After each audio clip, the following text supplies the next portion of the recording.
The more we understand the Roman Empire, the better we're going to understand our New Testament and particularly the writings of Paul. Something we dedicated an entire conference to, myself, Brad Nelson, and Dr. Randall Smith. And in this episode, Randy is going to walk you through what was going on with the most common thing of everyday life, food. And the good news is, he's a foodie, so there is some authority to what he is saying, as he walks us through the markets known as the Macellums, as well as the restaurants, as we dig into how Paul is drawing from this everyday imagery to speak into the Christian walk. Part 6, here we go.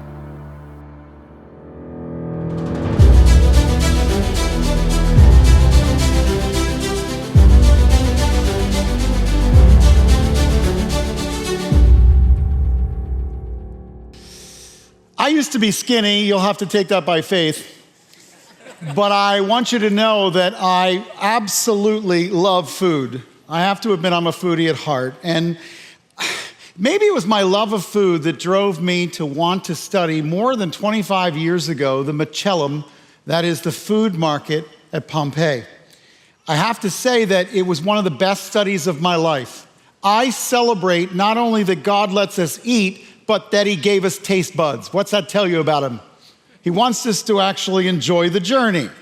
And one of the things I learned by looking at the Macellum was that it had occurred to me, Romans had to work really hard to keep in staple goods because things had to be, without refrigeration, replenished constantly. That means that the supply lines across the empire were absolutely essential for people to eat food that was still edible. So the Macellum is in fact a building. We find them all over the place. They are generally like in the upper right here where the letter K is. It's a large rectangular building. It often has a center round building, and around the outside there are some of those stalls facing inward to sell you fish and vegetables and fruit and all of those things, and some facing to the outside that are often restaurants attached, like a food court attached to the Macellum itself. Now, the round building that's in the center is actually what's called a tolos. Etruscans buried that way. You don't have to worry about that. All we know for sure is this. 2 of them, when excavated, had lots of fish scales. So we're going to call the round building the fish market in the middle. And what we know is that next to it, if you keep looking closely where the K is in the upper right, slide your eyes from the circle over to the right side, and it will look like a temple because it's a temple that has an altar. So the meat market in town is religious. Now, if you think about it, there's a reason. In Pompeii, we find many, many, many bakeries all over town, but all of the meat is butchered in one area, in the meat packers district, if you will. And the reason for that is hygiene, but also religiosity. So there's a cultic background to this. And what I want you to see about that is that for Romans then, this whole presentation is not just a shopping experience. It's also, shockingly, a cultic experience. So when you buy meat, the stamp for the USDA would have a god on it, if you will. And it would be something sponsored by the empire, but woven into some very, very important religious cultic observances. Now that causes us a problem, especially if you're a meat eater. This becomes the greatest test of Christian deference and maturity. Let me say it another way. In 1 Corinthians, the big test over how to deal with gray areas where one believer says you can and the other believer says you can't was over the issue of meat offered to idols. And in fact, if you lived in a city, it meant the only meat probably in town. If you're in a rural area, it's probable that you could get meat elsewhere or you could buy it another way. So I want you to think for a moment about 1 Corinthians chapter 8, verse 1 that says, "Now concerning food sacrificed to idols, we know that we all have knowledge. Knowledge makes one conceited, but love edifies people." Don't go off the plantation here. What he's not saying is you don't have to know stuff. There's 1,189 chapters in the Bible. Yes, I'm the geek who counts. And here's the point. God's big on details. He's not saying, look, as long as you love and all get along, we're all okay. But he is saying, if you lose track of the object of my affection, my eternal love for people in your search, your Bible can become a sword that cuts. So he says, therefore, concerning the meat which is offered to idols, we know that an idol is nothing in the world and that there is no God but one. For even if there are so-called gods, whether in heaven or earth, indeed there are many gods and many lords, yet for us there's only one God, the Father, from whom are all things. We exist for him, one Lord, Jesus Christ, by whom are all things, and we exist through him. However, not all people have this knowledge, but some, being accustomed of the idol until now, eat food as if it were sacrificed to an idol, and their conscience, being weak, is defiled. Here's the problem.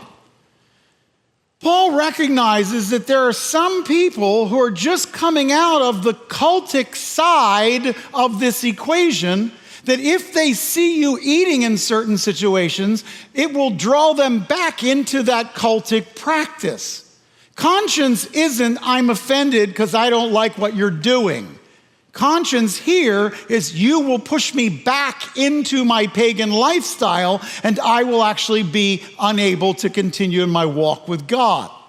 So the meat here, obviously this all comes out of a discussion that came out of Acts 15 and the Jerusalem Council and the whole idea of whether or not you could eat meat offered to idols.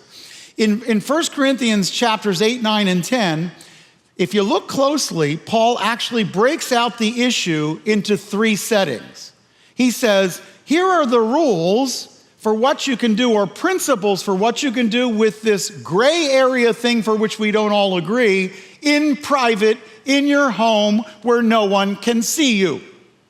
And then he moves to a second one. He says, this is what you do when you're out at the public in one of those outlets next to the Macellum, the local restaurants, because someone just coming out of a cultic background might see you there and think you're okay. You're my Sunday school teacher, but you're okay with eating this, and now I'm going to slide back into this pagan lifestyle.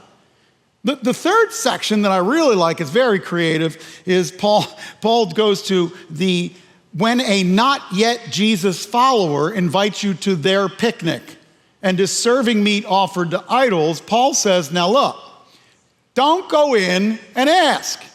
Eat the meat, shove it in there, and if another believer walks up and says, that meat was offered to idols, this meat? I never would have eaten it, I didn't know. So he settles the issue and he deals with it in 1 Corinthians 8 through 10. Now, the whole correspondence between the sacrifice and the meat is really important. Now, in general, let's just talk for a minute for our food channel segment here. Let's just do a little bit over how a normal Roman meal and eating schedule looked like.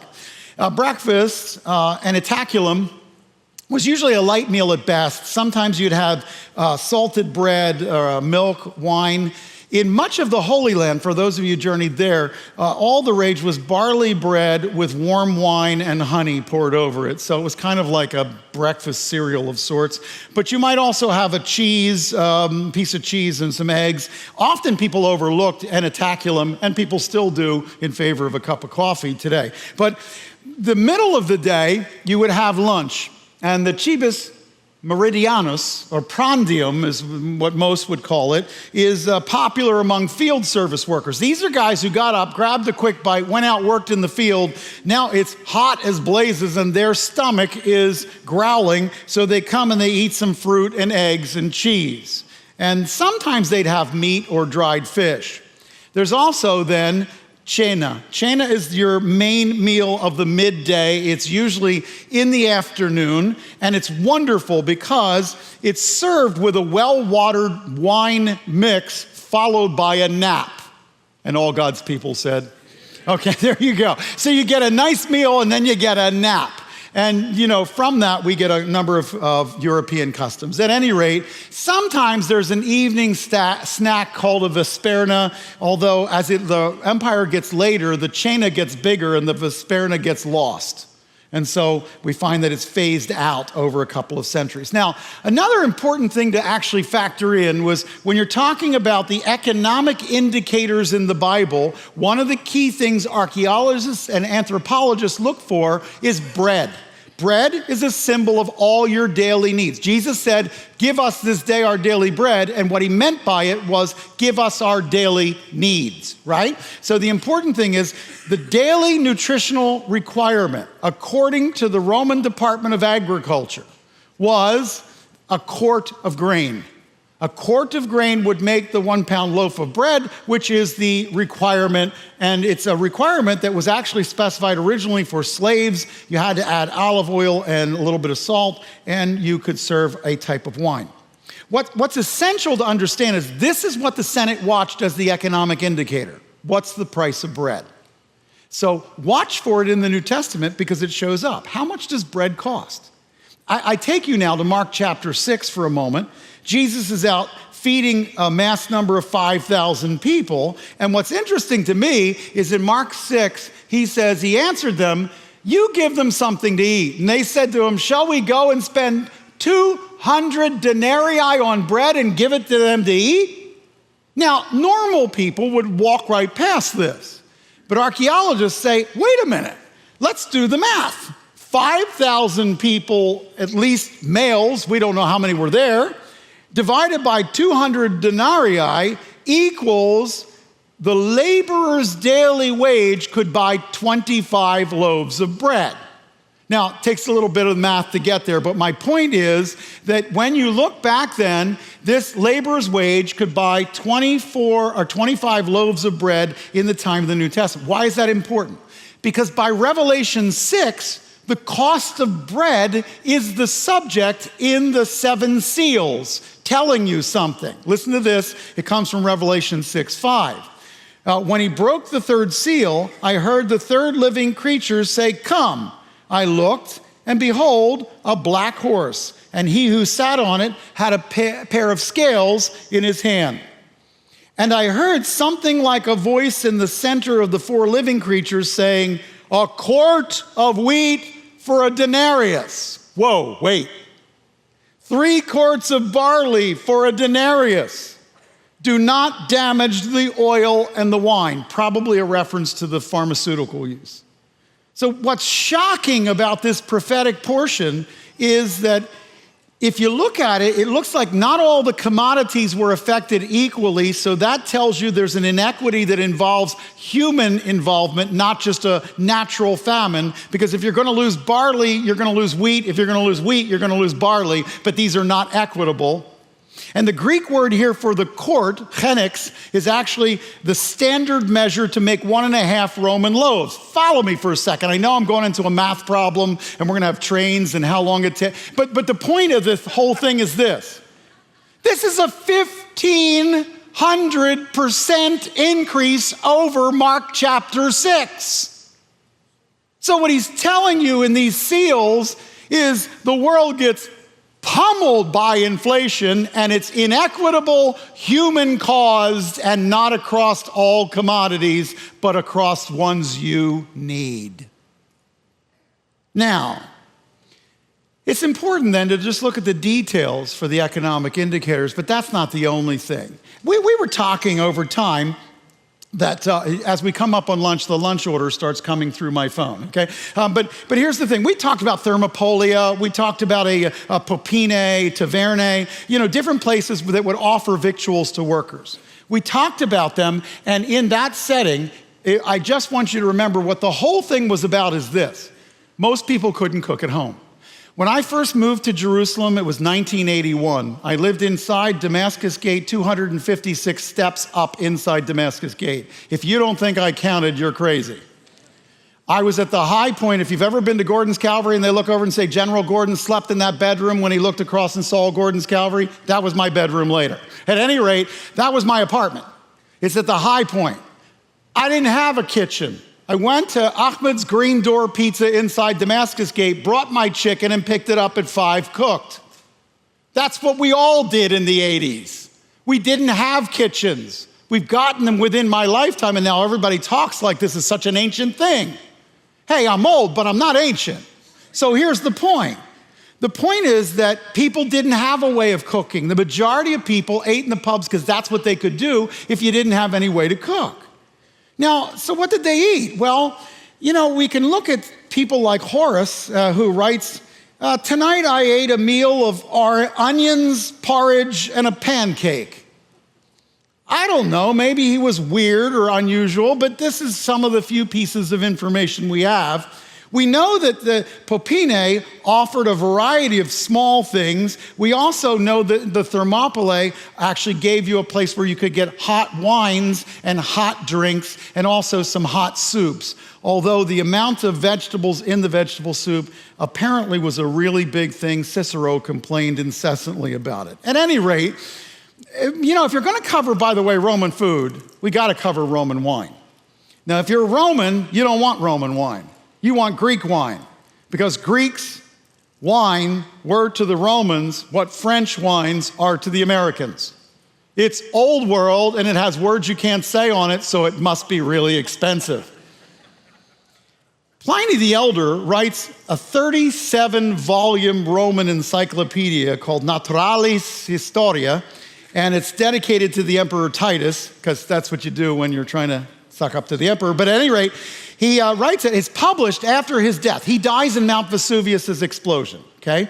But book 14 is exclusively about making wine. I found it fascinating. And book 17 was a discussion of various viticultural techniques, and I did for one summer learn viticulture just for the fun of it. And he talks about how the vineyard has more influence than the actual type of grape. So he talks about how the soil is at the corner of the whole thing. Pliny helps us with a couple of insights. One of the things he says is that a bottle of wine was about the amount that every Roman citizen had on a daily basis. So 1 bottle every day, except if you live in Pompeii, where they knew how to put it away. You remember the 1980s? Anybody remember the When You Say Bud ads? Well, the term wine, particularly in the Bible, is a kind of inspecific category. It's not a specific thing. So when you say wine in the Bible, you're actually saying a whole range of things. Now, about 30 years ago, the coolest thing happened. The Italians were building a large government housing project. And when they dug down, they found a farm covered over by Mount Vesuvius' pyroclastic flow and ash. It's called Bosco Reale. And Bosco Reale gave us a full rural, what's called a villa rustica, a rustic villa, and a full operating wine farm. It has been 100% restored over my career. I've been going back and forth and watching it. It's now in full restoration. And here's what we find. We find that white wine is something that basically the upper classes used, and you could put in things like chalk or marble dust to reduce the acidity. So sometimes you have a little grit on your teeth after drinking white wine. Some wines are baked, like Madeira. Some wines are boiled to concentrate the sugars. And much to my chagrin, lead could also be added as a sweetening agent, but honey would keep you from not having kids with 3 heads. At any rate, so when you look into Koine New Testament, the word oinos is actually the word that Jerome just translates in the Vulgate vinum, but that's a catch-all term. The Gospels do make note that there's different qualities. So when you're looking through the Gospels, I want you to see that we recover all kinds of different kinds of wines. In John chapter 2, remember in the water into wine incident, it says, and he said to him, every man serves the good wine first, and when the people have drunk freely, then he serves the poorer wine. But you've kept the good wine until now. Later on in the Gospels, you're going to find the people stood by. They were looking on. The rulers were sneering at him, saying, "He saved others. Let him save himself if this is the Messiah, the Christ of God, the chosen one." And the soldiers mocked him and came up to him and offered him sour wine. So the New Testament collects all the different kinds of wine as oinos. But actually, these are different products. Now, let me just stop and say, I understand there are moral and ethical reasons why you may not ever take a drink. That's fine with me. But, Americans can get pretty uppity, and evangelicals can say, "I would never do that," and then open their medicine cabinet. Remember, you drop a big rock on your foot, you got wine. That's what you have. You're going to have a tooth pulled, you got wine. So it's a whole range of things. They included Posca and Laura. They believed that there was symptomatic cure there, that wine could be used as medicine. It would cure things like depression. I don't know how they figured that one out. Memory loss. I really don't know how they got that. Intense grief, bloating, constipation, diarrhea. You get the idea. There's a medicinal use here. Look, there are two important concepts, and this is what I want to leave you with. Number one, meat markets and cultic observances are intimately linked. If you were there at the time of the Apostle Paul and you wanted to talk about doubtful things, meat offered to idols is your best test case. Can a believer do it? Can they do it in private? Can they do it in public? Is it hypocritical if I do something in private but not in public? And the second thing I want you to know is that bread and wine are indicators that were used throughout the Bible to tell how the empire was doing. So, happy shopping at the local Stuff Mart, but just remember this: when lunch is ready, don't forget to call me.